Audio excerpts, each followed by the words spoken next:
अभी हम बात करते हैं cardinality of a finite set, यानी कि cardinality of a finite set. पहले से डेफिनेशन देख लीजिए, उसके बाद इसका डिस्कस करते हैं। ठीक है, कार्डिनलिटी का मीनिंग क्या रहता है कि आपके पास कोई सेट गिवन दे, एक सेट है, मान के चलिए 1 2 3 एलिमेंट है इसके पास। ठीक है, ये कोई सेट है आपको गिवन है 1 2 3 इसके मेंबर या ऑब्जेक्ट है।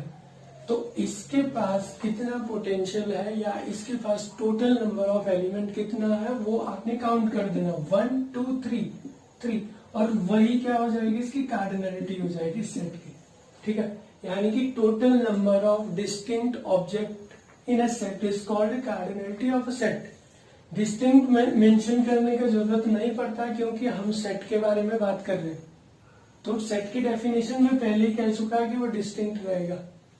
ठीक है, तो इसका डेफिनेशन क्या हो जाएगा आपके पास, टोटल नंबर ऑफ ऑब्जेक्ट्स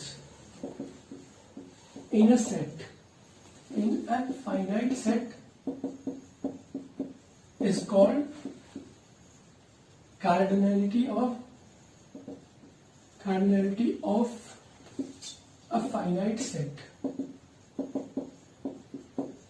मैं फिर से कह रहा हूं, यहाँ पे डिस्टिंक्ट लिखने की जरूरत नहीं है। क्यों? क्योंकि हम सेट के बारे में बात कर रहे हैं और ये सेट की डेफिनेशन, अगर डिस्टिंक्ट ना हो मेंबर, मान के चलिए 1 2 2 3 है, तो ये सबसे पहली बात है कि ये सेट नहीं बनेगा क्योंकि रिपीटेड एलिमेंट है और आपको पता है सेट के पास रिपीटेड एलिमेंट नहीं रहते।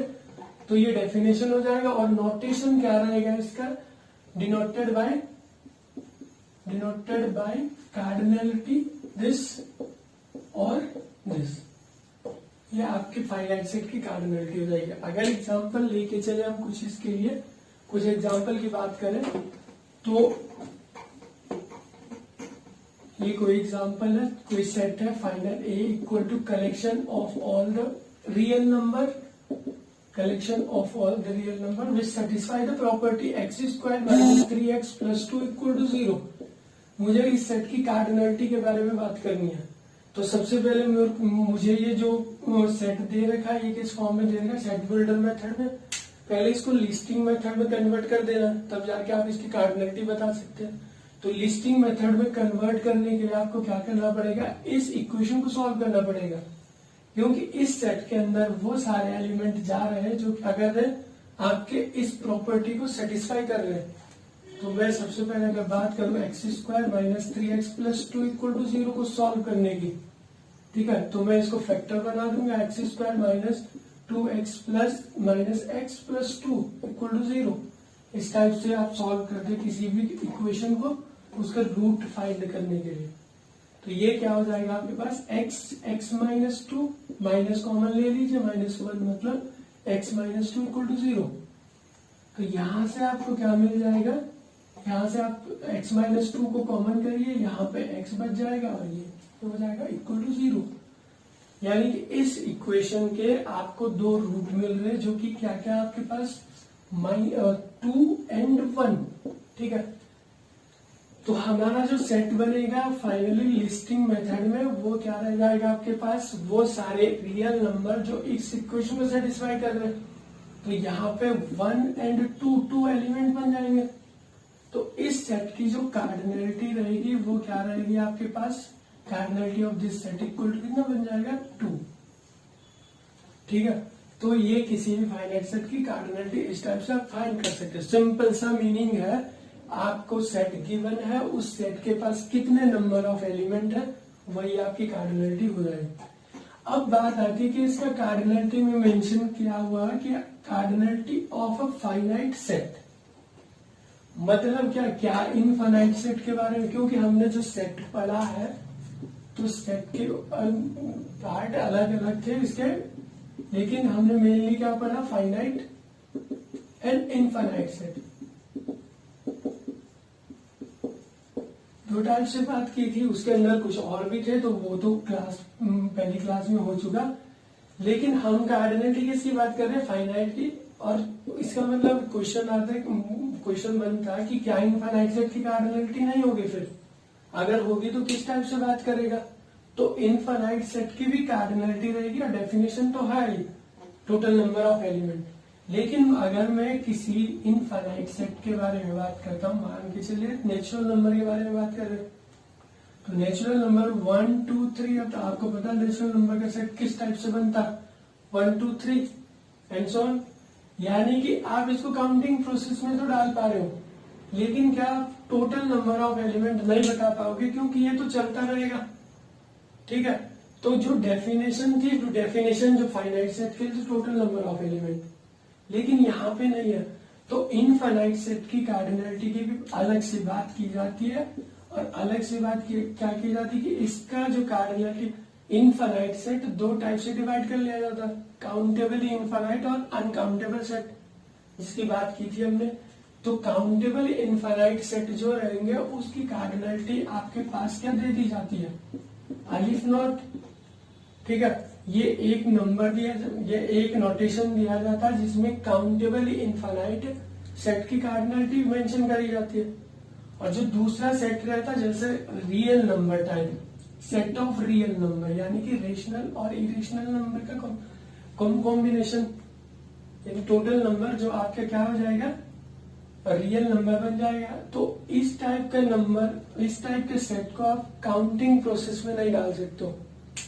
अगर इसको काउंटिंग प्रोसेस में नहीं डाल सकते हो तो इसका कार्डिनलिटी किस टाइप से बात करोगे, क्योंकि ये काउंटिंग प्रोसेस में था, ये काउंटिंग प्रोसेस में नहीं जा रहा।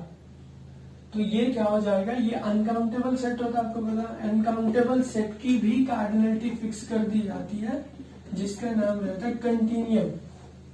तो अभी आपको जितने भी काउंटेबली इनफाइनाइट सेट रहेंगे उनकी कार्डिनलिटी अलिफ नॉट इस टाइप से मेंशन किया जाएगा, और जितने भी अनकाउंटेबल सेट रहेंगे उनकी कार्डिनलिटी कंटिन्यूम स्मॉल सी इससे दिखाया जाएगा। नेक्स्ट है आपके पास इक्विवेलेंट सेट या सिमिलर सेट या इक्विपोटेंट सेट। मतलब क्या है, आपको दो सेट के बारे में बात करनी है। दो सेट कब सिमिलर होते हैं या दो सेट कब इक्विवेलेंट होते हैं या इक्विपोटेंट होते हैं, उसके बारे में बात करनी है हमको। मान के चलिए हमारे पास कोई सेट ए गिवन है 1 2 3, और दूसरा सेट गिवन है आपके पास ए बी एंड सी।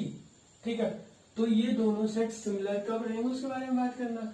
तो सिमिलरिटी की बात करने के लिए आपको सबसे पहले ये देखना पड़ेगा कि इसके पास टोटल नंबर ऑफ एलिमेंट कितने हैं, मतलब इन दोनों सेट की कार्डिनलिटी कितनी है।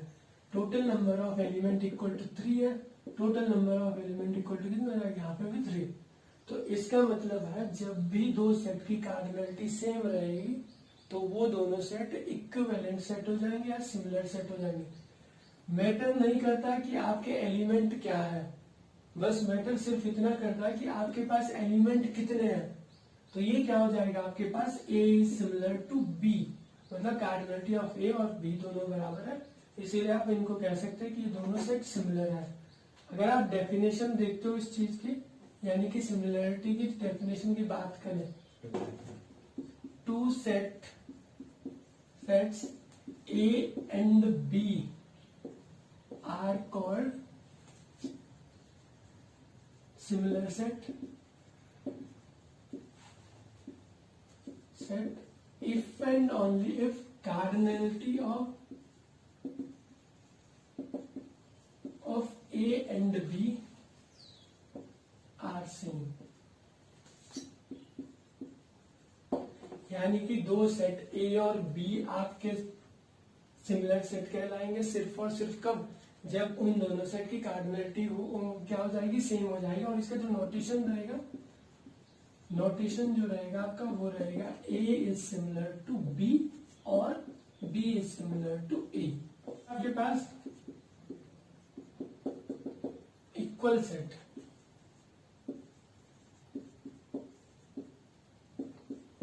ठीक है, अगर आप इक्वल सेट की बात करते हैं या आप कहें कि आपके पास कोई सेट ए गिवन है 1 2 3, ठीक है, और दूसरा सेट गिवन है आपके पास collection of all the natural number where X is less than and equal to 3। तो मैं ये सेट ए आपको लिस्टिंग मेथड में दे रखा और दूसरा जो सेट दे रखा आपके पास वो सेट बिल्डर मेथड में दे रखा। तो अगर मैं इस सेट की बात करता हूं तो आपके पास क्या हो जाएगा, वो सारे नेचुरल नंबर का कलेक्शन जो 3 से छोटे और उसके बराबर है। तो 3 से छोटा नेचुरल नंबर 1 होता और दूसरा 2 होता और तीसरा आपके पास 3 होगा।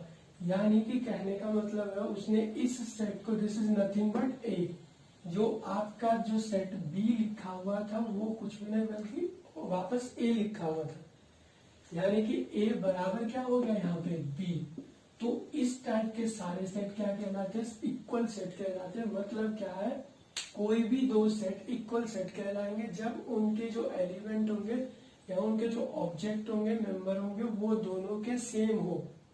ठीक है, दोनों के सेम रहेंगे। मतलब क्या हो जाएगा, to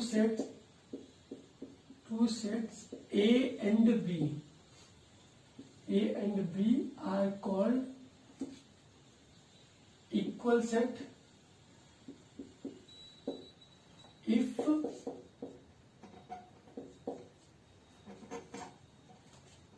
A and B have same element। यानी कि दोनों के पास जो एलिमेंट रहेंगे वो सेम रहेंगे, तब जाकर वो दोनों सेट इक्वल सेट कहलाएंगे। मोर जनरली आप इसको लिख सकते हैं, if x is an element of A imply करेगा x is an element of B, and x is an element of B imply करेगा x is an element of A, तब जाकर ये सेट क्या कहलाएगा, इक्वल सेट कहलाएंगे ए and B. या इसको इस टाइप से भी लिख सकते हैं, if x is an element of A implied and implied by x is an element of B, जो एलिमेंट A सेट का होगा वो ही एलिमेंट सेट B का होगा। ऑर्डर आपको पता, सेट के अंदर ऑर्डर मायने नहीं रखता। हो सकता है आपके पास सेट A जो अभी एग्जांपल लिया था उसमें आप चाहे तो 1 2 3 तो दे रखा था, जो दूसरा सेट था आपके पास B collection of all the natural number, उसमें x is less than and equal to 3 था। तो आपका मर्जी है, आप इसको क्या कर सकते हैं, 3 2 1 लिख सकते हैं। तो यहाँ पे b इक्वल टू 3 2 1 है और a इक्वल टू 1 2 3 है। इसका मतलब ये नहीं हो जाता कि a इसके इक्वल नहीं है। ठीक है, क्योंकि सेट का ऑर्डर, सेट के पास एलिमेंट का ऑर्डर कोई मायने नहीं रखता। ठीक है, तो यहाँ पर a is equal to B हमेशा रहेगा। आपको सिर्फ चेक करना कि उसके एलिमेंट इक्वल है या नहीं है, और वो मायने नहीं रखेगा एलिमेंट की पोजीशन क्या है। ठीक है, तो ये आपके पास दो इक्वल सेट हो जाएगा। सबसेट मोस्ट इंपॉर्टेंट है सबसेट, यहां से क्वेश्चन बनता है आपके पास। सबसेट का मीनिंग क्या, अगर if A and B are two sets, A and B are two sets, ठीक है, if A and B are two sets then A is called subset of B if x belongs to a imply करेगा x belongs to b। ठीक है, यानी कि दो set है आपके पास गिवन, एक a है और दूसरा b है। तो ये सेट a इस सेट का सबसेट कहलाएगा सिर्फ और सिर्फ कब, जब आप कोई भी एक आर्बिट्री एलिमेंट उठाओगे सेट a से। आपने एक आर्बिट्री एलिमेंट x उठाया सेट a से और आप उसको दिखा पा रहे हो कि आपके सेट b के पास है। मतलब क्या, अगर मैं एग्जांपल के थ्रू समझाने की कोशिश करूं तो मान के चलिए एक सेट 1 2 3 है और दूसरा सेट आपके पास सेट नेचुरल नंबर का सेट है। ठीक है, तो अगर मैं दिखा पाऊं कि इसके जो एलिमेंट है आर्बिट्री का मतलब कोई भी हो जाएगा, यानी कि वो सबको कवर कर देगा, आप कोई भी उठा लोगे उसके सेट के अंदर से। तो अगर मैं इस सेट के हर एक एलिमेंट को इसके पास दिखा पाऊं तो मेरा ये सेट इसका सबसेट हो जाएगा।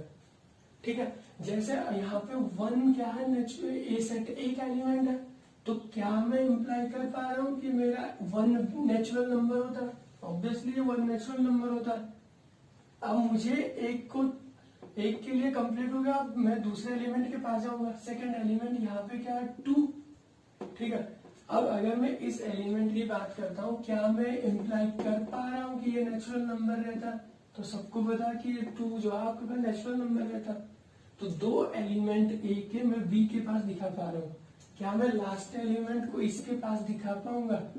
तो मैं अगर बात करूं तो ये सेट ऑफ नेचुरल नंबर में जा रहा है 3 अगर सेट ऑफ नेचुरल नंबर में जा रहा है, इसका मतलब क्या जो ए का हर एक एलिमेंट इसके अंदर आ गया। सिंपली आप क्या कह दो कि ए टोटली कंटेन कर रहा है एन के पास, यानी कि ए क्या हो जाएगा? सेट ऑफ नेचुरल नंबर का सबसेट, मतलब बी का सबसेट हो जाएगा। अब मोस्ट इंपॉर्टेंट जो चीज प्रॉपर्टी रहती है यहाँ पे, या मोस्ट इंपॉर्टेंट बात क्या है यहाँ पे जो आपके एग्जामों में काम आएगा, उसमें क्या कि आपको सिर्फ ए के बारे में बोला गया कि ए के एलिमेंट उठाने हैं और बी पे चेक करना कि क्या बी के पास है, लेकिन बी के बारे में कुछ भी नहीं कह रखा सिवाय इसके कि ए के जितने एलिमेंट होंगे वो बी के पास होने चाहिए।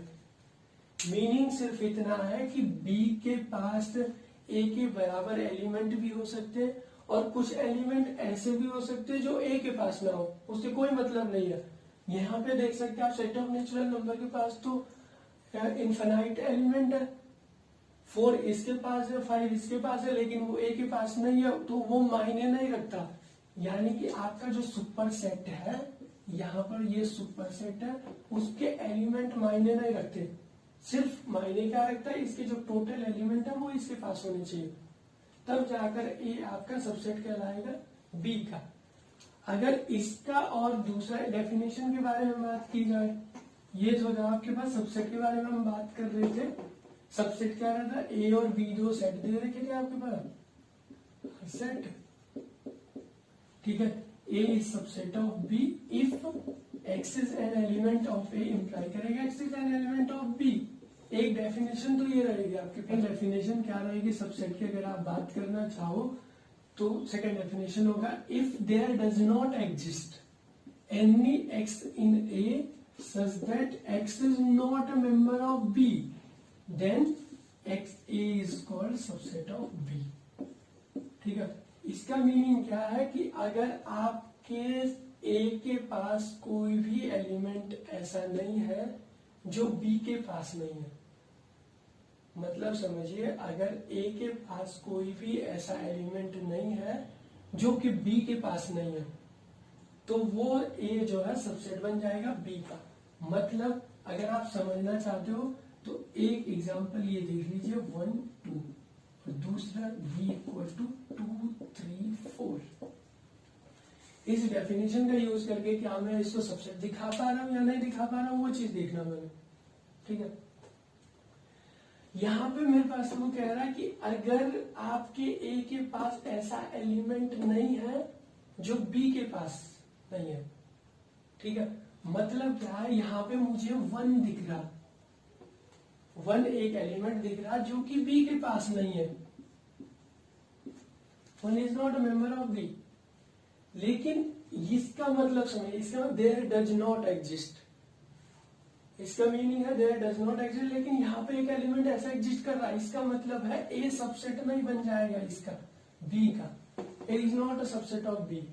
अगर मैं यहाँ पर और ऐड कर लेता, अगर इसी सेट के अंदर में और ऐड कर लेता कि यहाँ पे 1 है, तो यहाँ पर एक भी ऐसा एलिमेंट नहीं है जो बी के पास नहीं है, तो ये ए क्या हो जाता है आपके पास, सबसेट ऑफ बी बन जाता है। This is called subset of a set. तो अगर आप और एग्जांपल की बात करें इनफाइनाइट सेट से देखें, मान के चलिए आपके पास सेट ऑफ नेचुरल नंबर है, सेट ऑफ नेचुरल नंबर 1 2 3 4 ये रहेगा आपके पास। और सेट ऑफ इंटीजर की बात करता हूं मैं, तो सेट ऑफ इंटीजर क्या रहेगा, -2 -1 0 1 2 अप टू दिस। क्लियर है? तो ये क्या हो जाएगा, क्या ये सबसेट है इसका या ये सबसेट है इसका, वो चेक करना। तो मुझे अगर मैं पहले n को सबसेट दिखाना चाह रहा हूं z का, तो मुझे क्या करना पड़ेगा, एक एलिमेंट यहां से उठाना पड़ेगा 1,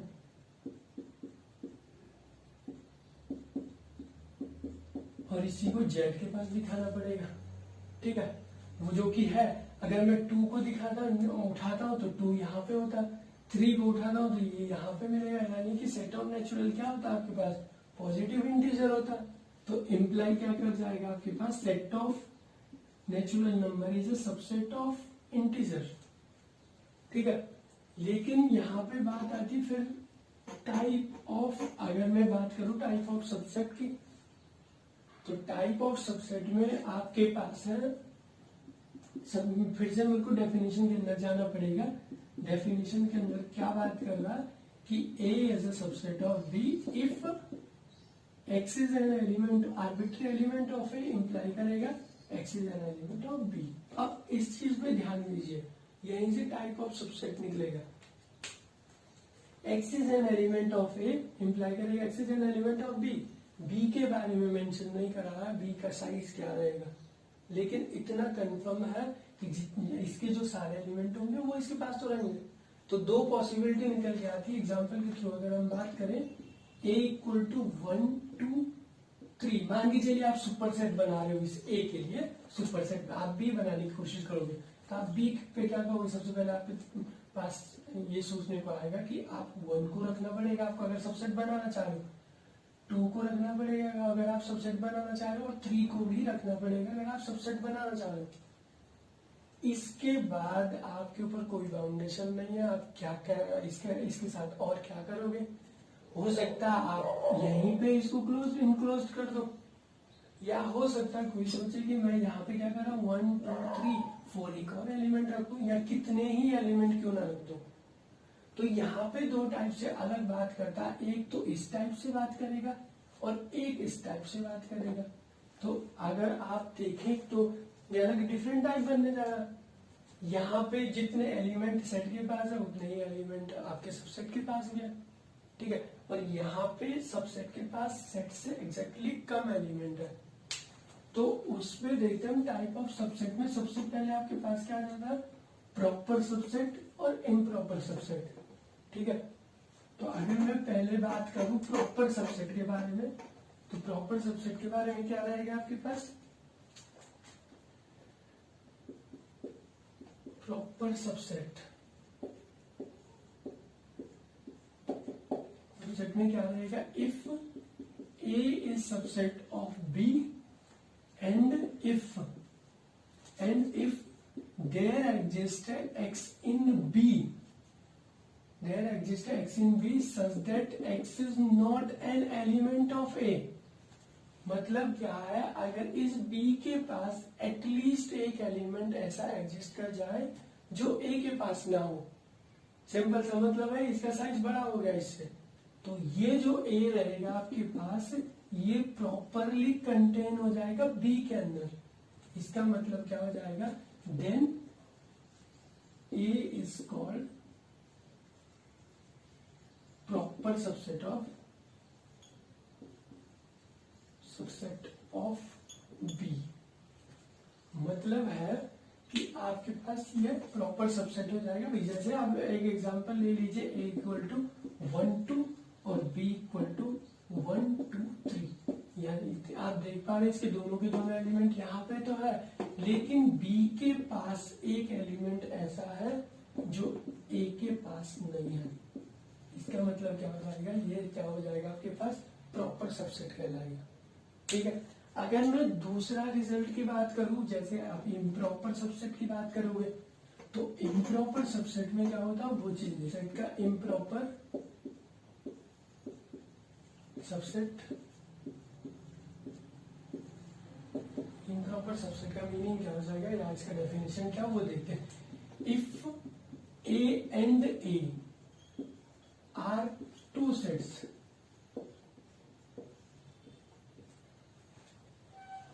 ठीक है। अगर A और A दो सेट है, मतलब कहने का आप सोच लोगे आपके दोनों सेट सेम क्यों उठाए, तो ये कहने का मीनिंग सिर्फ इतना है कि आपने इक्वल सेट पढ़े, दो सेट इक्वल है तो उसकी बात कर रहे थे आप। तो यहाँ पे भी मैं उसी डेफिनेशन का यूज करके दोनों सेट सेम उठा रहा हूँ। मतलब क्या, जो अभी तक आप B ले रहे थे उसकी जगह मैंने A को ले लिया, ठीक है। मायने नहीं रखता था मैं कि B के पास ज्यादा एलिमेंट है या क्या बराबर एलिमेंट है, तो मैंने एक पर्टिकुलर केस ले लिया। पर्टिकुलर केस में क्या कर दिया, B की जगह A ले लिया। दो सेट है, तो आप यहाँ पे क्या कह सकते हो कि जो एलिमेंट एक्स ए के पास होगा वो वही एलिमेंट किसके पास हो जाएगा, ए के पास हो जाएगा। ऑब्वियसली बात है, ठीक है। तो इसमें क्या हो जाएगा आपके पास, ये डेफिनेशन किसके, सबसेट की डेफिनेशन में क्या कहता था कि अगर किसी सेट के पास कोई आर्बिट्री एलिमेंट है और उसको अगर आप किसी दूसरे सेट के पास दिखा पा रहे हो तो वो इस सेट का सबसेट हो जाएगा, यानी कि ए सबसेट ऑफ बी हो जाएगा। बी की जगह हमने यहाँ पे क्या ले रखा, ए ले रखा। यानी कि इस डेफिनेशन से मैं क्या इंप्लाई कर पा रहा हूं कि every set is a subset of itself,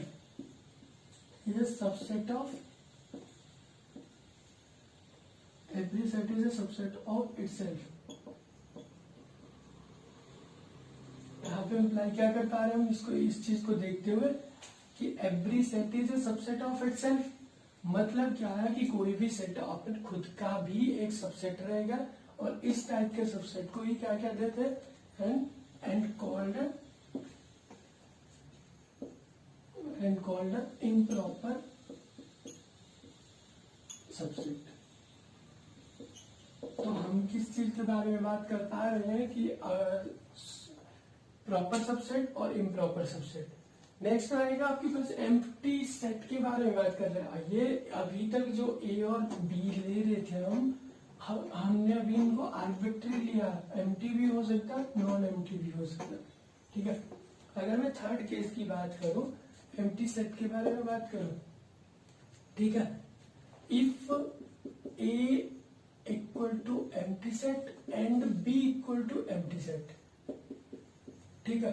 तो ये उस लास्ट डेफिनेशन से ए और बी दोनों क्या हो जाएगा, इक्वल हो जाएगा, ठीक है। ए और बी दोनों इक्वल हो जाएगा, तो यहां से हम क्या इंप्लाई करें, उसी डेफिनेशन से जो अभी किया हमने कि empty set is a subset of itself, यानी कि कोई भी सेट, जो हमने अभी पढ़ा था, कोई भी सेट खुद का सबसेट होता है, इसका मतलब है एम्प्टी सेट भी खुद का सबसेट हो जाएगा। अब अगर मैं फोर्थ केस ले लेता हूं यहाँ पे, if A is equal to empty set and B is non empty set, ठीक है।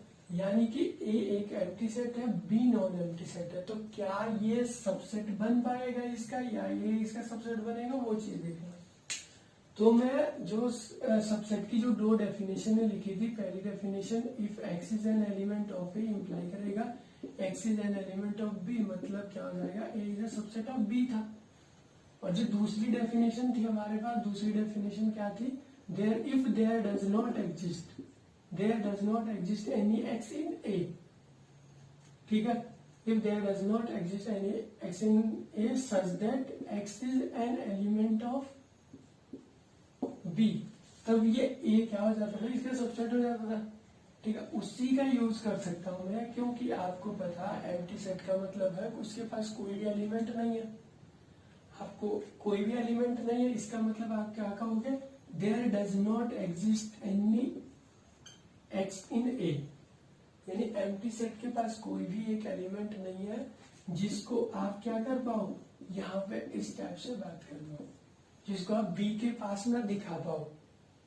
सिंपल सा मीनिंग है, एम्प्टी सेट के पास पिक करने के लिए कोई भी एलिमेंट नहीं है, ठीक है। अगर कोई भी एलिमेंट नहीं है तो उसको आप बी के पास वैसे नहीं दिखा सकते, ठीक है। तो यहाँ पे क्या होगा, ये सबसेट की डेफिनेशन को उसने सेटिस्फाई कर दिया और ये क्या हो जाएगा, सबसेट हो जाएगा। यही इंप्लाई करेगा कि empty set is subset of B, क्योंकि बी यहाँ पे आर्बिट्री ले चुका है, यहाँ पे बी आर्बिट्री है, तो यहीं से रिजल्ट निकल के आता है कि आपने पढ़ा होगा, रिजल्ट जो रहेगा fourth, empty set is a subset of every set. यहाँ से मोस्ट इंपॉर्टेंट रिजल्ट रहता है, जब भी आप सबसेट की लिस्ट बनाने जा रहे होंगे किसी भी सेट का, फाइनाइट या इनफाइनाइट, तो सबसे पहले उसके कलेक्शन में आपने एम्प्टी को तो रख देना। क्यों, क्योंकि हम प्रूव कर पा रहे हैं इस चीज को कि एम्प्टी सेट सबसेट होता है हर एक सेट का, ठीक है। और एम्प्टी सेट को यहाँ पे ट्रिवियल सेट भी बोला जाता है। फिफ्थ प्रॉपर्टी कि एम्प्टी सेट क्या प्रॉपर है या इम्प्रॉपर है। तो अगर आपके पास A equal to empty set था, B भी एम्प्टी सेट था, ठीक है। If A equal to this and B equal to this, तो ऑब्वियसली पहले हम देख पा रहे हैं कि empty set, every set is a subset of itself, तो ये हो जाएगा। तो ये ट्रिवियल इस समय क्या हो जाएगा, ये ट्रिवियल भी है एंड दूसरा क्या इम्प्रॉपर भी है। तो ऑब्वियसली जो हम पहले कह चुके हैं कि हर एक सेट अपना आपका खुद का क्या होता है, इम्प्रॉपर होता है। लेकिन अगर मैं अगली बात इस चीज पे बात करें कि A is empty set and B is non empty set, ठीक है। A कोई एम्प्टी सेट है, B नॉन एम्प्टी सेट है, तो प्रॉपर सबसेट की जो डेफिनेशन थी वो कहता था कि B के पास एटलीस्ट तो एक तो ज्यादा एलिमेंट होना चाहिए A से। तो जैसे ही आपने कह दिया कि आपका B एम्प्टी सेट नहीं है, तो उसके पास there exist at least 1x in B, कम से कम एक एलिमेंट तो B के पास होगा। जैसे ही आपने एक एलिमेंट B के पास होगा, क्या वो इसके पास था, तो A के पास था, x is not in A। क्यों? क्योंकि A को आपने एम्प्टी सेट बोला है। तो यहां से आप क्या कहते हो कि जो A है वो प्रॉपरली कंटेन कर जाएगा किसके अंदर, B के अंदर, यानी कि आप कह दोगे कि A is a subset of B and empty set is, अगर मैं इसका नेक्स्ट जो रिजल्ट निकल के आएगा, पांचवा जो रिजल्ट निकल के आएगा वो रहेगा empty set is a proper subset of any set या एवरी सेट। किसी भी सेट के लिए एम्प्टी सेट क्या हो जाएगा, प्रॉपर।